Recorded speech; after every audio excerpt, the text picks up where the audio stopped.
La situation de l'ingénieur dans la fonction publique mérite beaucoup d'intérêt et de réflexion.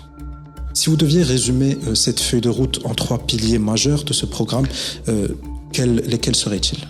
On ne peut pas imaginer un pays tel le Maroc où la profession de l'ingénieur n'est pas organisée. Seuls les marchés publics demandent en fait le diplôme, sinon généralement... Tout à fait, non, pas le diplôme, mais l'agrément. Une belle formation, c'est bien, mais un ingénieur innovant, c'est encore mieux. C'est encore mieux. Quels sont, pour vous, en tant qu'organisation, les points spécifiques de ce statut que vous jugez aujourd'hui obsolète ou qui nécessitent une révision, et quelle amélioration proposez-vous? Non, l'ordre, l'inscription au tableau de l'ordre, c'est une obligation. C'est un peu comme le barreau chez les avocats. Exactement. Donc, le cite clairement d'une hémorragie concernant la fuite des cerveaux, surtout dans le domaine de l'ingénierie, dans ses différentes spécialités. Fuite d'une promotion des centaines d'ingénieurs, c'est pas normal du tout. Ça met en péril même le développement. C'est une perte. C'est une perte pour l'économie nationale. Mesdames et messieurs, bonjour et bienvenue dans cet épisode spécial de votre podcast Tilt en diffusion directe sur l'ODJ Média et en rediffusion sur la R212, la radio des Marocains du monde. Je reçois aujourd'hui Monsieur Aziz Hilali, président de l'UNIM. Monsieur Hilali, merci d'avoir accepté notre invitation aujourd'hui. Vous avez été récemment élu suite au 9e congrès de l'UNIM, président de cet organisme historique. Pour commencer, Monsieur Hilali, si vous pouvez nous donner une petite présentation de ce groupement d'ingénieurs, si on peut l'appeler comme ça. Oui, d'abord, merci à vous, l'ODG, pour tout l'intérêt que vous accordez aux ingénieurs et à tout ce qui relève du développement de notre pays. L'UNIM, l'Union nationale des ingénieurs marocains, c'est une association constituée en 1971. Ça fait déjà 55 ans d'existence. C'est une association qui regroupe toutes les catégories d'ingénieurs, toutes les spécialités d'ingénieurs, mais aussi, pour une fois, une organisation d'ingénieurs où les représentants, il y a toutes les sensibilités, si vous voulez, partisanes. Et donc, nous avons tous les représentants, si vous voulez, des partis politiques, des syndicats.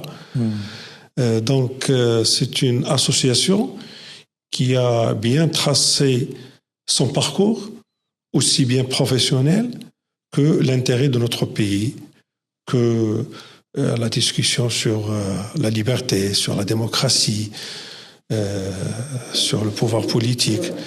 Donc, c'est une association qui traite beaucoup, bien sûr, la profession, mais qui donne un grand intérêt à l'avenir de notre pays. Alors, d'où justement la puissance de cette organisation, c'est sa globalité, que ce soit niveau spécialité, niveau aussi champ privé, mais également public, des ingénieurs, également, comme vous l'avez mentionné, les différentes sensibilités partisanes et politiques.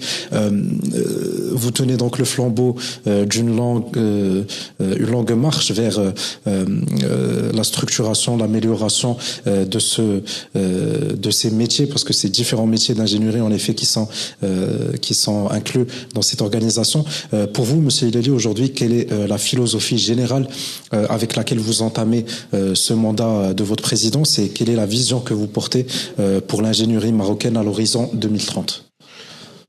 Tout d'abord, il y a lieu de dire que mon élection à l'unanimité à l'UNIM constitue pour moi un moment fort de bonheur, de fierté, mais aussi et surtout d'engagement, et aussi, si vous voulez, un renouvellement de confiance envers l'UNIM en tant que représentant de tous les ingénieurs marocains. Je pourrais même dire que, pour moi, ça constitue un nouveau tournant de l'UNIM, du fait que notre dernier congrès, qui est le 9e congrès, s'est qualifié en tant que nouveau départ, parce que parce qu'il y a une mobilité, une volonté collective de transformation profonde de l'UNIM. C'est-à-dire rendre l'UNIM l'interlocuteur officiel avec le gouvernement, mais aussi l'organisation qui regroupe tous les ingénieurs. Comme vous l'avez dit auparavant, c'est aussi bien les ingénieurs du secteur public que du privé. Parce que historiquement parlant, l'UNIM a traité beaucoup avec les ingénieurs qui exercent dans le secteur public que privé. C'était normal parce qu'il y avait une forte présence des ingénieurs au public. La majorité des ingénieurs travaillent. Maintenant, les choses ont complètement changé. On trouve plus d'ingénieurs dans le privé que dans le public. Alors, si vous voulez, s'il y a une philosophie, s'il y a une vision globale de l'avenir de l'UNIM et du corps de l'ingénieur, pour moi, il faut d'abord institutionnaliser l'exercice de la profession, c'est-à-dire créer un ordre des ingénieurs marocains. Deuxièmement, c'est réhabiliter la valeur stratégique de l'ingénieur. Et puis, construire une ingénierie marocaine compétitive, souveraine et qui tourne vers l'innovation. Voilà ces trois grands axes sur le plan, si vous voulez, philosophique. Voir l'ingénierie dans les années prochaines. Puis, l'ingénieur marocain doit redevenir un acteur principal et changer son action en tant qu'exécutif vers, bien sûr, la conception, mais aussi la prise de décision. C'est ça la vraie problématique aujourd'hui au Maroc. Alors, en effet, comme vous le soulignez, la place où l'ingénieur doit reprendre en effet toute sa place dans la conception des politiques publiques, c'est justement le slogan du dernier congrès qu'a tenu l'UNIM, la réhabilitation de l'ingénieur comme une condition sine qua non au développement du pays. Donc au-delà des revendications techniques, est-ce qu'il s'agit plus d'un appel politique pour redéfinir la place de l'ingénieur dans le modèle du développement national? La réhabilitation des ingénieurs dépasse largement, si vous voulez, le cadre technique. Mais plutôt, comme vous l'avez très bien dit, c'est un appel politique. C'est-à-dire, bien sûr, dans le sens noble du terme. Lorsqu'on parle de réhabilitation des ingénieurs, c'est-à-dire d'abord une reconnaissance institutionnelle, en dehors de l'obtention de diplômes. C'est pas une reconnaissance institutionnelle. Puis la valorisation statutaire. Puis la place que doit occuper l'ingénieur dans le processus de décision.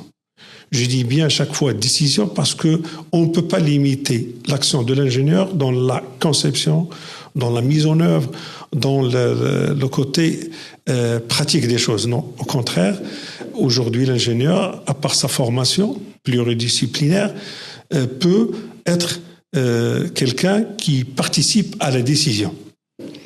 Et aussi la souveraineté technologique. Notre monde d'ingénierie évolue d'une manière extraordinaire.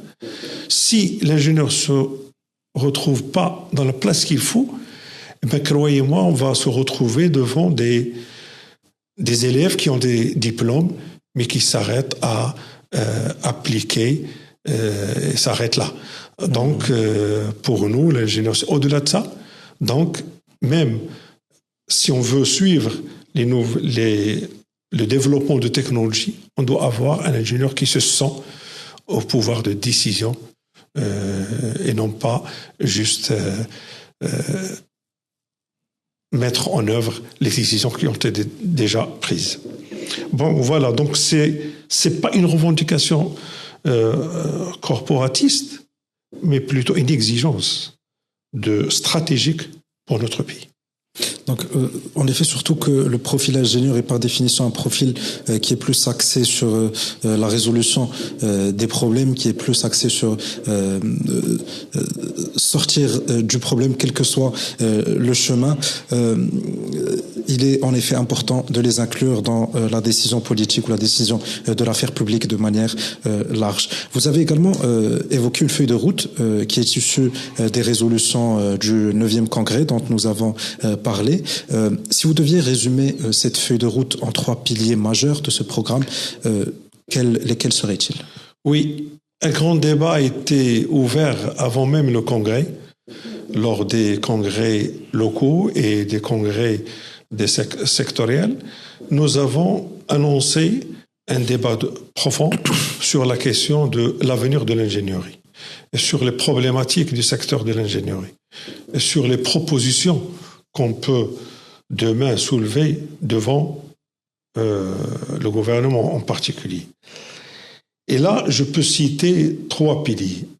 Le premier, il est premier parce il doit être le premier, et il est le premier, c'est l'organisation et la restructuration de la profession. On ne peut pas imaginer un pays tel le Maroc où la profession de l'ingénieur n'est pas organisée.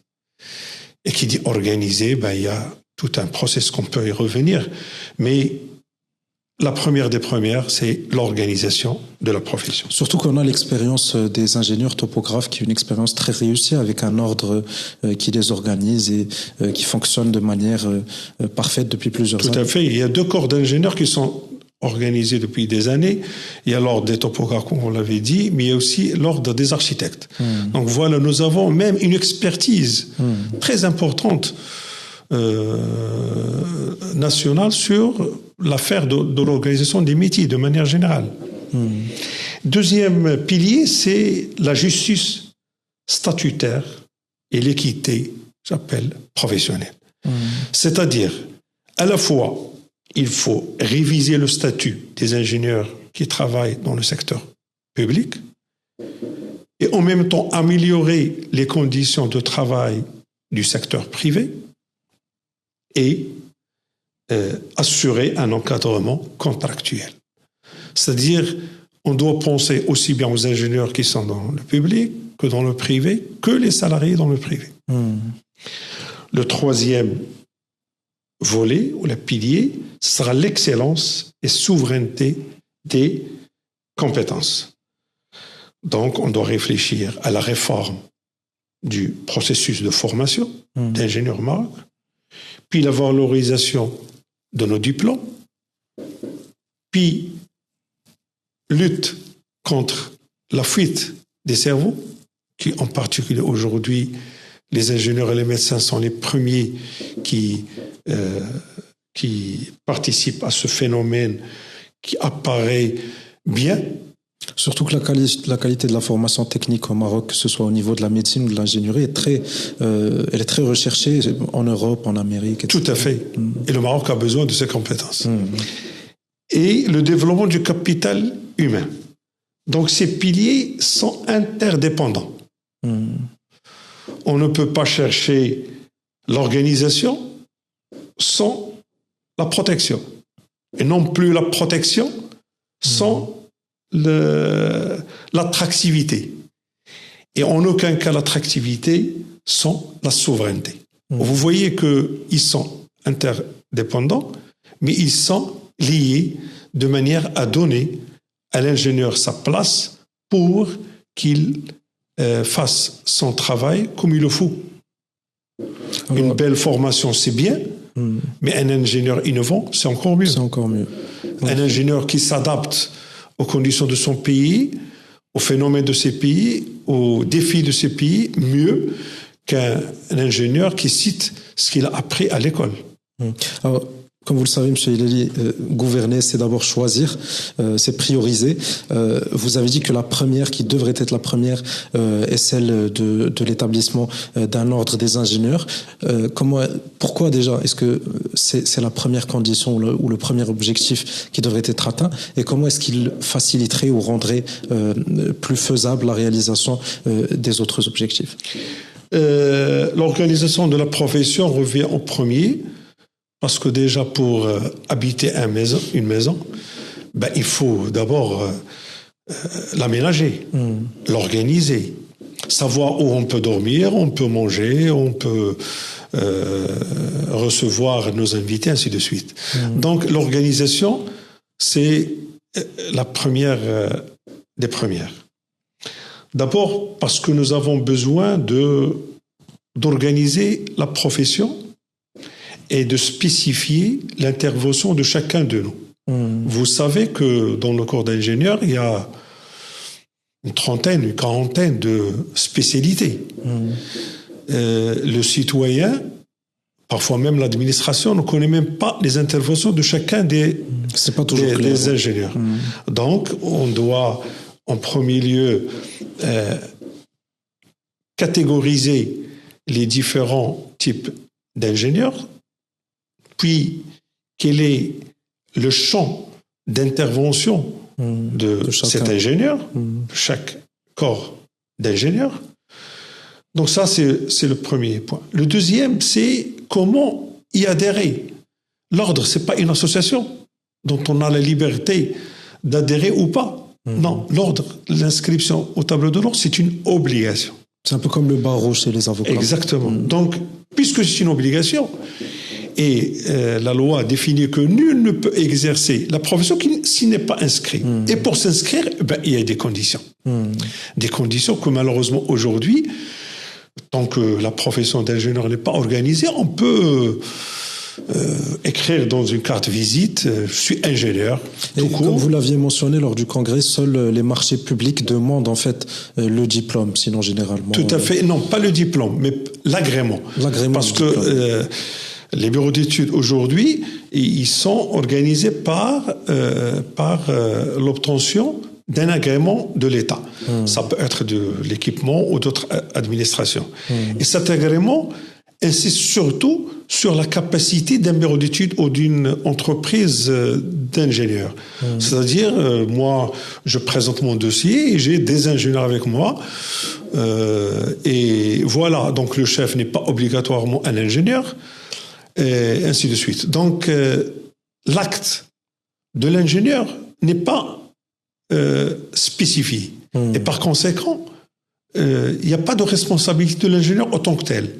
Alors que lorsqu'on organise une profession, en particulier la profession d'ingénieur, on va se retrouver devant un ingénieur qui est responsable de ses actes et qui peut être poursuivi en sa qualité d'ingénieur. En qualité d'ingénieur et de réalisateur du travail, premièrement devant le conseil de discipline de l'ordre, et si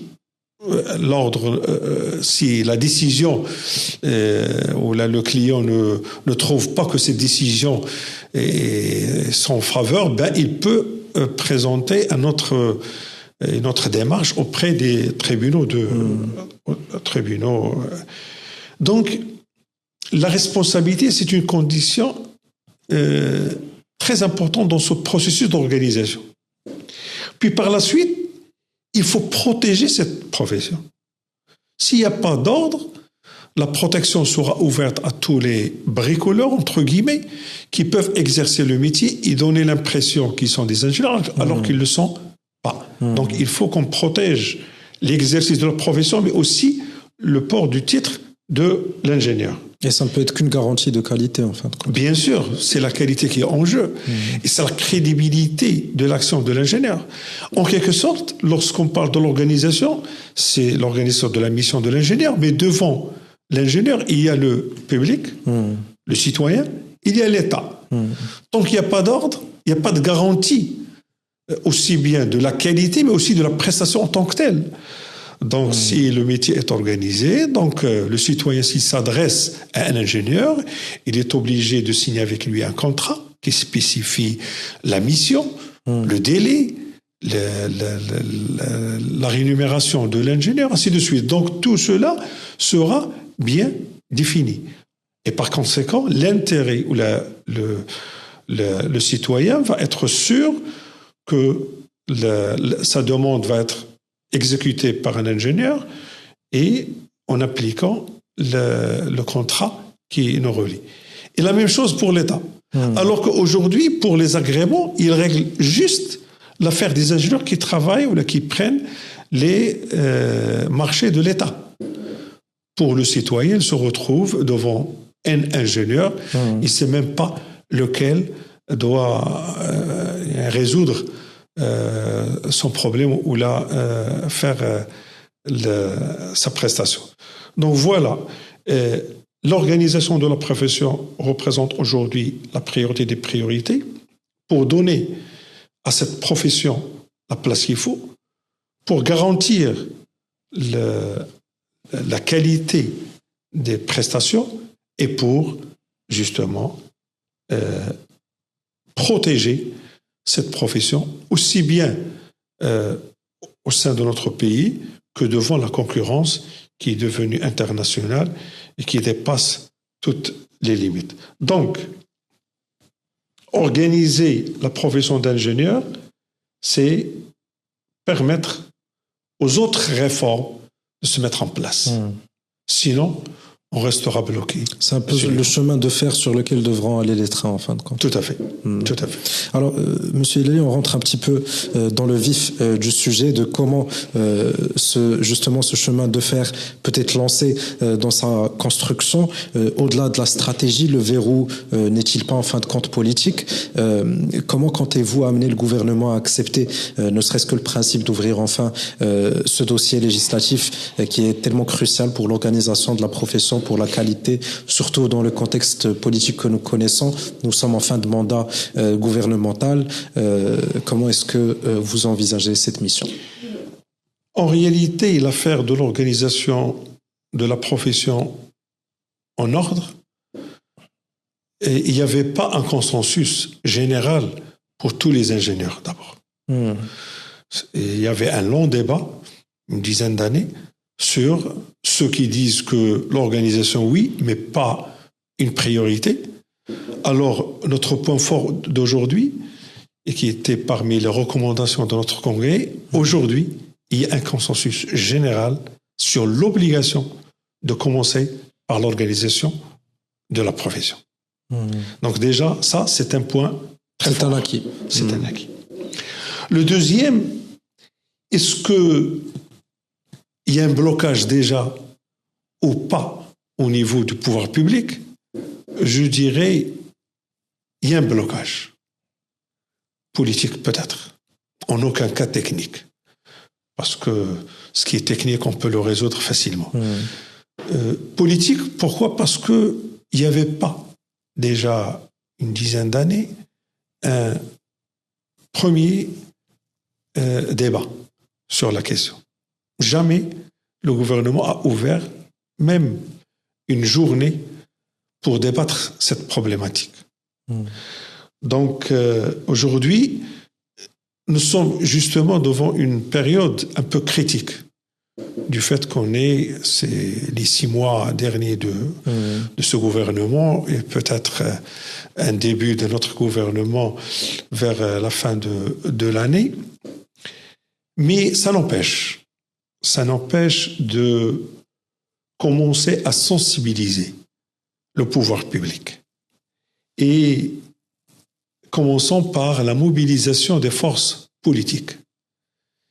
Il faut qu'on fasse des contacts avec tous les partis politiques, avec tous les chefs de groupe parlementaires, avec tous les opérateurs économiques, pour commencer à discuter de cette opportunité d'organiser cette noble profession. Puis par la suite, de commencer à produire un début de projet législatif solide et où on fait participer tous ces intervenants. Puis enfin, commencer un dialogue institutionnel, structuré, avec le gouvernement. Et je pense que l'UNIM fait un représentant crédible qui peut commencer la discussion avec le gouvernement. Donc, grosso modo, nous ne cherchons pas une confrontation, mais plutôt une reconnaissance légitime d'une profession stratégique.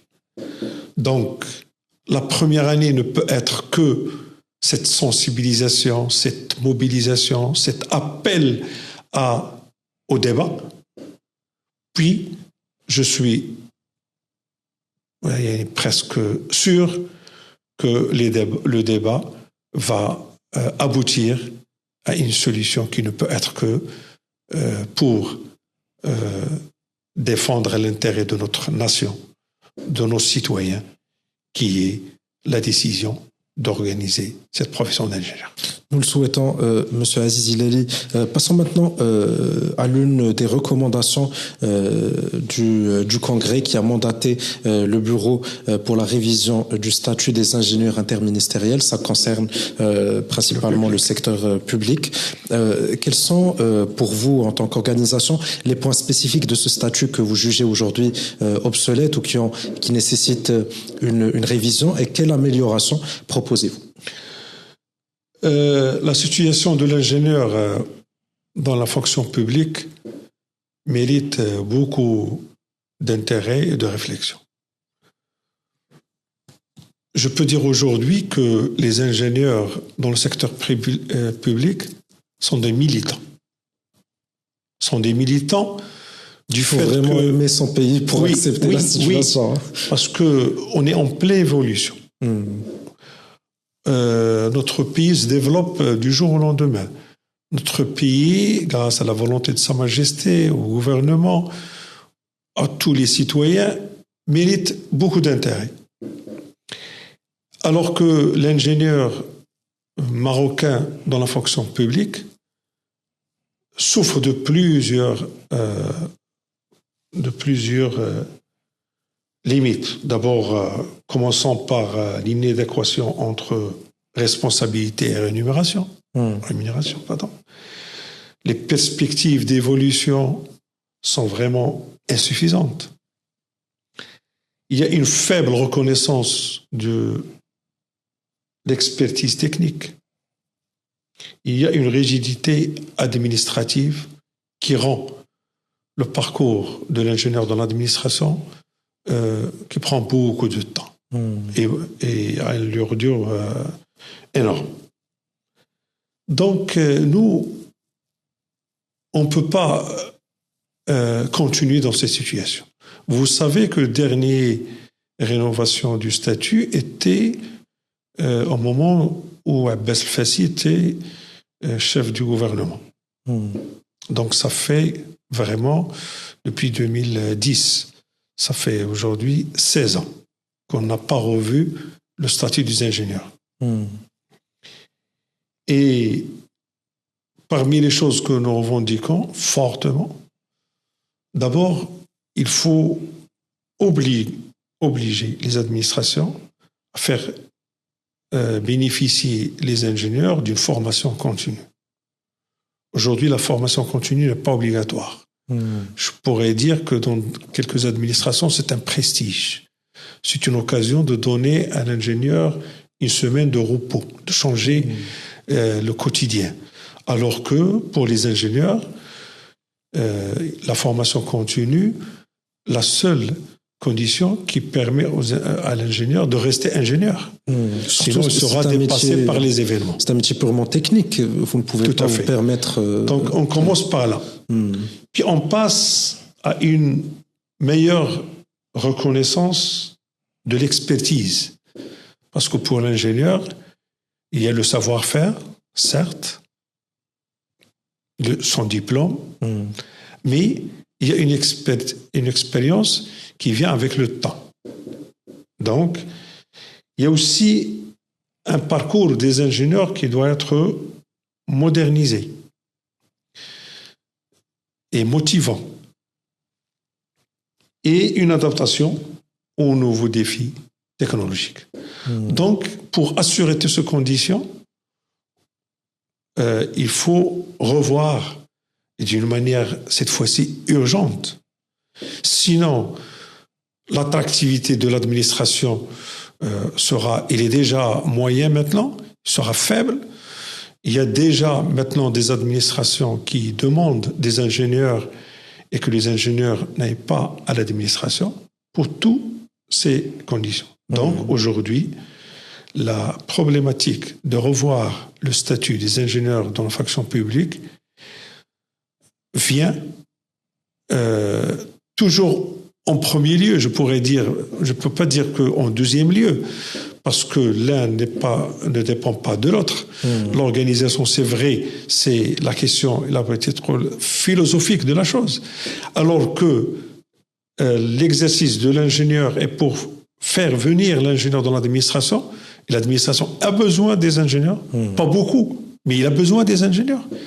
Il faut la présence des ingénieurs, c'est eux qui donnent ou qui aident à définir la stratégie de notre pays, sur beaucoup de plans, aussi bien pour l'infrastructure, pour tous les domaines qui aujourd'hui sont appelés à être en premier lieu pour garantir le développement de notre pays. Surtout avec les objectifs 2030. Oui, tout à fait, tout à fait.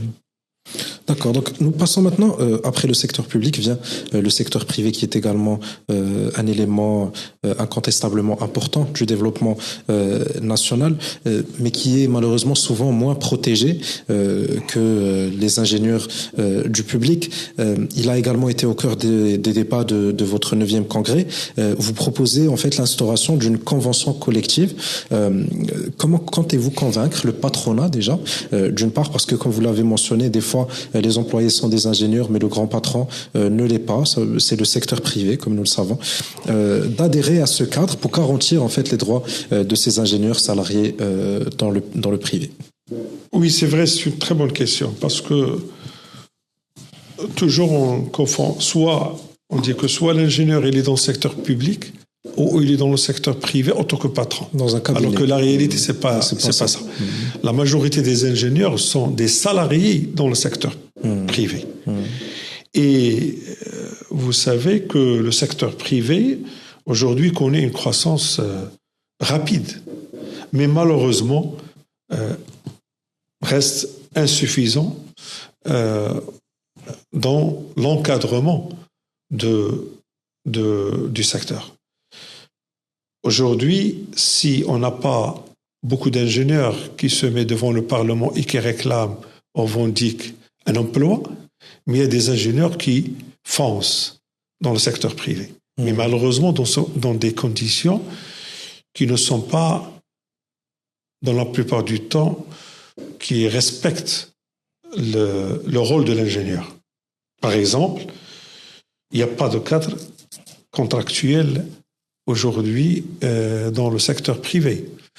Je ne généralise pas, mais la majorité des cas, c'est des ingénieurs qui travaillent pour un chantier et sans contrat. Même un peu en freelance. Freelance, oui. Et sans garantir les standards minimaux. C'est-à-dire, quel est le SMIC d'un ingénieur salarié dans le secteur privé? Il n'y a pas. Donc, c'est entre l'offre et... La négociation. C'est des négociations. Dans la plupart du temps, ce sont des jeunes ingénieurs. Donc, cette idée de convention collective vient justement pour donner au salariat du secteur privé un cadre légal, puis les encourager à être des salariés, parce qu'on ne peut pas être tout le temps et toujours un patron, et aussi améliorer l'attractivité des secteurs privés. Parce que si on ne résout pas ce problème, c'est vrai que cette question est problématique. Parce que cette convention que nous réclamons aujourd'hui va être signée avec qui? Parce que l'ingénieur, il est un peu partout. On est horizontal. C'est pas... Donc, c'est un peu difficile. Mais déjà, on dit que dans notre débat avec le gouvernement, on va citer cette problématique pour voir dans quelle mesure on peut, autant que UNIM ou autre opérateur, voir la question de convention collective sectorielle sûrement, parce que les secteurs se diffèrent aussi bien de leur plan d'action que dans les contrats de programme d'exécution, voir dans quelle mesure on peut assurer aux jeunes ingénieurs, dans la plupart des cas, les jeunes ingénieurs, travailler dans le secteur privé, mais dans des conditions vraiment encadrées et permettant à l'ingénieur un parcours clair, contractuel et représenter pour l'ingénieur un champ de travail efficace et rentable. Sinon, vous savez très bien que si le secteur public n'est pas attractif et si l'ingénieur ne va pas choisir le statut de salarié dans le secteur privé, eh bien, le résultat, c'est voir travailler ailleurs. C'est justement ma question prochaine. On parle désormais, et le texte de votre congrès le cite clairement, d'une hémorragie concernant la fuite des cerveaux, surtout dans le domaine de l'ingénierie, dans ses différentes spécialités. Au-delà du constat, quelles mesures incitatives l'UNIM propose-t-elle concrètement au pouvoir public pour retenir les compétences et inverser cette tendance migratoire? C'est vrai que pour la première fois, lors de notre 9e congrès, nous avons discuté de cette problématique parce qu'il est devenu flagrante. Aujourd'hui, il y a toute une promotion qui va travailler, il y a des classes des contrats qui partent tout entières pour travailler à l'étranger. C'est pas normal. C'est pas normal. C'est pas normal. Travailler à l'extérieur, c'est pas interdit. Au contraire, c'est peut-être une occasion pour voir comment l'autre monde travail. Donc c'est une expertise, c'est un savoir-faire nouveau pour l'ingénieur, c'est bien. Mais la fuite d'une promotion des centaines d'ingénieurs, c'est pas normal du tout. Ça met en péril même le développement. C'est une perte. C'est une perte pour l'économie nationale parce que aujourd'hui nous avons la grande masse d'ingénieurs qui quittent le Maroc. C'est les ingénieurs qui sont formés au Maroc. Donc, c'est pas normal du tout. Et surtout les écoles publiques. Voilà. Donc, en plus des deux priorités que nous avons, dont on a déjà parlé, pour lutter contre ce phénomène, on revient encore une fois à l'organisation de la profession. Parce qu'il faut que l'ingénieur, une fois qu'il est sorti de l'école, trouve devant lui une profession qui est organisée. Puis, je dis organisée, c'est-à-dire sûrement, c'est le travail dans le privé. Ou un secteur public attractif. C'est-à-dire où la situation de l'ingénieur, il est respecté. Donc, en dehors des deux questions, l'organisation, puis la révision des statuts de l'ingénieur dans la fonction publique, il faut des incitations financières et fiscales. Parce que pour encourager l'ingénieur à ouvrir son bureau d'études ou son entreprise de travaux. Aussi une revalorisation des carrières techniques. Et il faut que le gouvernement fasse un programme de retour des compétences. Parce qu'il ne suffit pas de dire que le Maroc est bien. Oui, le Maroc, il est bien. Toute l'histoire, on est fiers d'être marocains. Mais pour permettre aux jeunes de participer au développement de leur pays, il faut que les conditions de travail soient assurées, aussi bien sur le côté législatif que sur le côté financier ou fiscal. Donc, retenir les talents exige obligatoirement un environnement professionnel, compétitif et structuré. Donc, pour lutter contre ce phénomène, il faut qu'on s'organise. Il faut que l'appareil législatif fonctionne bien, c'est l'organisation. Il faut qu'on donne aux ingénieurs de la fonction publique ce qu'il faut et donner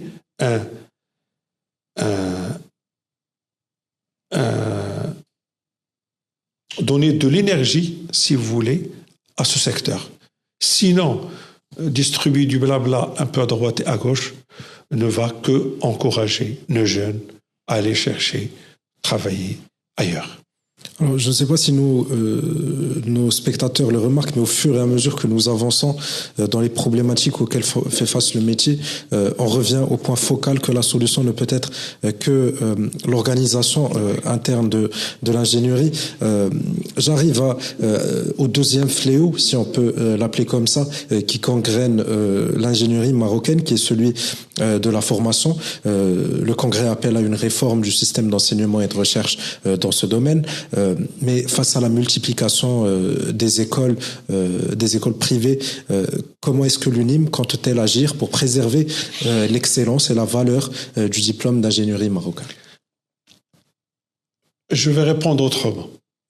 C'est-à-dire, je vais parler un petit peu comment ça fonctionne la formation des ingénieurs au Maroc. Malheureusement, la formation d'ingénieurs, il y a une absence terrible d'une stratégie nationale de formation d'ingénieurs. C'est-à-dire que chaque département ministériel a une école de formation d'ingénieurs qui, en principe, va donner des lauréats qui vont revenir au ministère pour travailler. C'est pas normal. C'est entre guillemets le système français qui ne marche plus. On a besoin d'une stratégie nationale de formation d'ingénieurs qui regroupe aussi bien la formation d'ingénieurs au niveau public, qui est bien, et qui donne des diplômes concurrentiels sur le plan du marché international, mais où la question de besoin n'est jamais demandée. C'est-à-dire, il n'y a pas jusqu'à aujourd'hui une étude sur le marché d'emploi de l'ingénieur au Maroc et sur le vrai besoin du Maroc pour les ingénieurs. Chaque ministère voit la chose à leur niveau. Et c'est ça les écoles. Ils ne sont pas des composants de l'université, de n'importe quelle université, sauf l'école Mohammedia. Les autres, ils sont liés et attachés directement au ministère. Donc ça, c'est le public. Par contre, le privé, c'est encore pire. Normalement, il revient au ministère de l'enseignement supérieur, mais les cahiers de charges ne sont pas toujours respectés.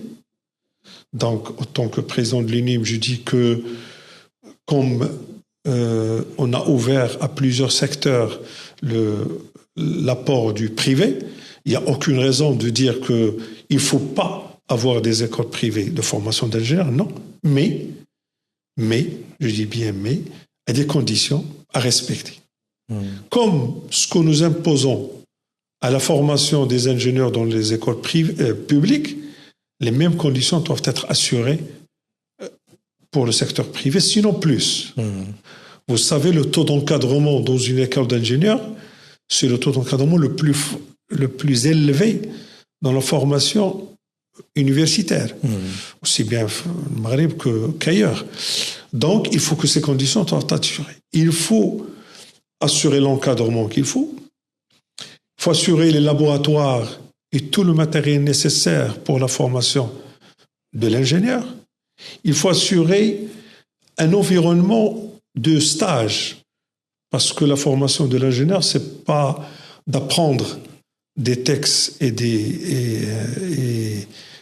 le cursus passe en dehors de la théorie vers l'expertise, vers l'expérience, vers les stages qui doivent se faire dans les cabinets parfois, dans les ministères d'autrefois, dans des chantiers.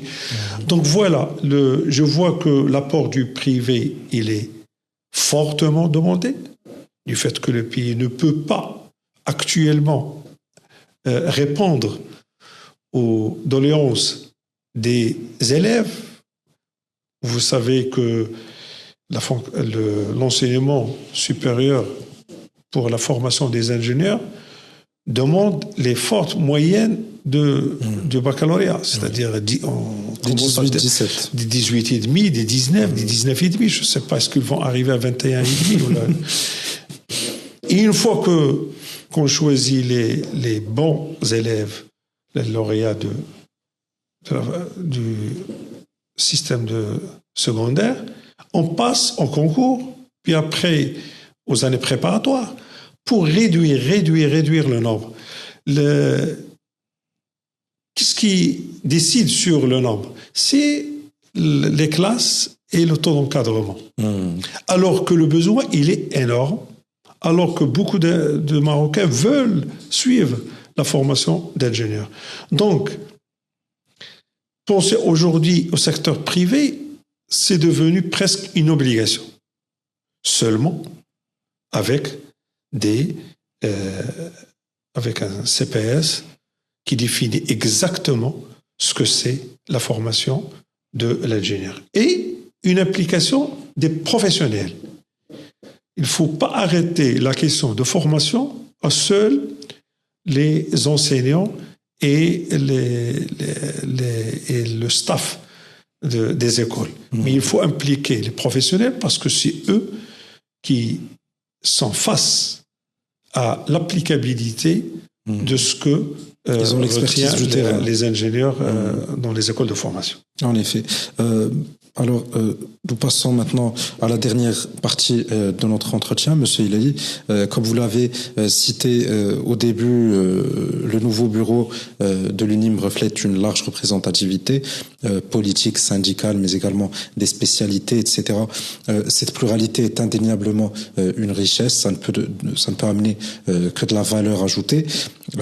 Ces diverses sensibilités, par contre, ne risquent-elles pas parfois de compliquer la tâche du bureau ou d'alourdir les prises de décision face à l'urgence des défis qu'on a discutés aujourd'hui?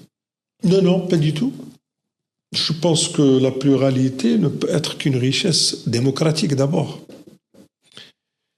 puis une richesse d'idées, de vision. Seulement, on exige qu'il y ait une discipline, qu'il y ait un débat, qu'il y ait une décision collective, puis une vision commune. Donc, cette pluralité, à mon sens, ne peut que nous aider, bien réfléchir, à voir dans tous les horizons comment nos idées peuvent être applicables. Et puis, il y a une tendance vers les partis politiques et le pouvoir politique au Maroc. Donc, ça veut dire que nous avons plus accès et facilité à se connecter avec les forces politiques pour justement mettre en œuvre nos idées. Donc, l'UNIM n'est pas un espace partisan, mais plutôt une institution professionnelle attachée à notre nation, aux problèmes de notre nation et à l'histoire et l'avenir de notre Maroc. Alors, Monsieur Hilali, nous arrivons à la fin de cet entretien. Une dernière question, ou plutôt, ce n'est pas une question, c'est j'aimerais savoir, après la confiance renouvelée de vos pairs avec le vote du 9e congrès, les nombreux soutiens également que vous avez reçus, quel message souhaiteriez-vous communiquer à l'ensemble du corps de l'ingénierie marocaine aujourd'hui, que ce soit dans le secteur public, privé et dans les diverses spécialités? D'abord, notre profession d'ingénieur mérite une reconnaissance, un respect, une protection. Tout cela ne peut être porté que par les jeunes ingénieurs. C'est pourquoi je fais à travers votre émission un appel aux jeunes pour une forte adhésion. Il ne faut pas se dire qu'on est ingénieur, je suis très bien formé, ben c'est le côté professionnel qui va me prendre en totalité. Non. Il y a avant et après tout notre nation, notre Maroc, où les jeunes aujourd'hui représentent une place très importante dans le tissu social marocain. Donc le premier appel, c'est aux ingénieurs. Pour donner à notre profession la place qu'il faut, il faut que les ingénieurs prennent place dans l'organisation de cette profession. Parler de l'organisation de l'ingénieur, encore une fois, c'est réfléchir ensemble sur l'avenir de notre profession et par conséquent l'avenir de notre Maroc. L'ingénierie marocaine doit être forte. Pour être forte, il faut qu'il y ait une grande présence des ingénieurs et aussi un grand savoir-faire. Il faut que notre ingénierie soit très bien organisée et influente. Donc je pense que pour arriver à ça, il faut que nous mettons tous nos mains dans la pâte. C'est une affaire qui revient à nous tous, aussi bien les anciennes générations. Et dans l'Union nationale des ingénieurs, on est très fiers de beaucoup de noms d'ingénieurs qui ont mis le doigt sur tout le système de développement du Maroc. Depuis 1971, l'année de la création de notre association. Donc, il faut que tous les ingénieurs se mobilisent autour de leur association, l'UNIM, pour défendre aussi bien les intérêts de notre pays, les prérogatives de notre pays, la vision de notre pays. Mais on ne peut pas y arriver sans une ingénierie forte, une ingénierie influente et une ingénierie concurrente avec tout ce qui se passe aux alentours de notre pays. En effet, la mission est difficile, la route est longue et périlleuse. Je vous souhaite beaucoup de force et de courage. Monsieur Aziz Hilali, président de l'Union nationale des ingénieurs marocains, merci beaucoup d'avoir accepté de nous parler. Mesdames et messieurs, merci d'avoir regardé cet épisode jusqu'à sa fin. Si vous nous regardez sur YouTube, abonnez-vous à la chaîne et n'oubliez pas de nous suivre sur tous les réseaux sociaux. Merci à vous.